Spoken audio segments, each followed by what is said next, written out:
কুড়িগ্রামে বন্যা পরিস্থিতি এখনো অপরিবর্তিত রয়েছে। গাইবান্ধা, জামালপুর ও সিরাজগঞ্জে বন্যার পানি নামতে শুরু করেছে। রাস্তাঘাট, বাড়িঘর ডুবে থাকায় দুর্ভোগে বন্যা কবলিতরা। প্রতিনিধি পাঠানো তথ্য ও ভিডিওচিত্রে রাজীব আহমেদের রিপোর্ট।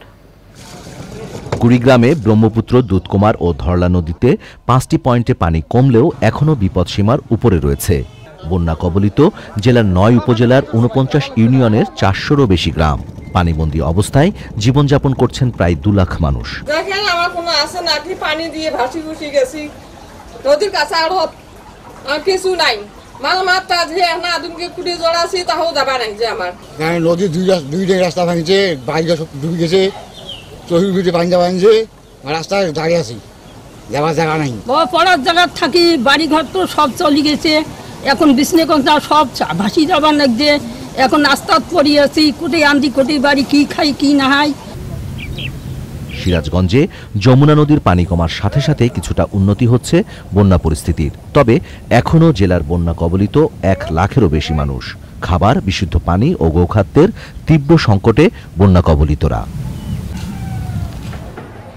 গাইবান্ধায় ধীর গতিতে কমছে নদ নদীর পানি। ঘরবাড়ি ও রাস্তাঘাট থেকে পানি না নামায় এখনও দুর্ভোগ কমেনি। যমুনা, ব্রহ্মপুত্রের পানি কমলেও করতোয়া নদীর পানি বেড়েছে। খাটা খাওয়া মানুষ ঘরবন্দি, ছেলে বাই হতে পারছে না, কামলা কিষান দিতে পারছে না, খুবই দূর কষ্টে আছে।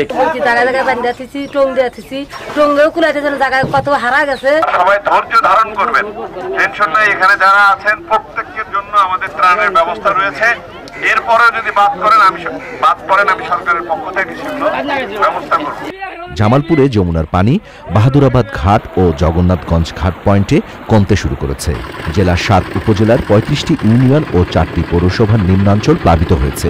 এসব এলাকার 1.5 লাখেরও বেশি মানুষের দুর্ভোগ বেড়েছে। পানি উঠছে, উঠলে পরে এখানকার ভাষা কুড়ে হয় এড়ে যাচ্ছি, এড়ে 10 কেজি চাউল দিচ্ছে, দিয়ে তার মেম্বার চেয়ারম্যান তার কোনো খোঁজখবরই করে নাই। পানি ভরি গেছে, চালা গড়ে গড়ে পানি। আমরা আইসে গরু বাছুন না, চতুর মিরে দিয়ে পানি, ঘর পানি, চলাফেরা করা খুব অসুবিধা। ছাগল গরু ভাসি জানাইছে, চরে টরে মরি জানাইছে, ছাগল টাগল অসুখ এলে সরকারি এসে বসে আছি। বন্যার কারণে জেলার 150-রও বেশি শিক্ষা প্রতিষ্ঠানে পাঠদান বন্ধ রয়েছে। Rajib Ahmed, Channel I. এখন জন্ম সনদ দিয়ে খোলো বিকাশ স্টুডেন্ট অ্যাকাউন্ট। নিজের বিকাশ নিজে কর।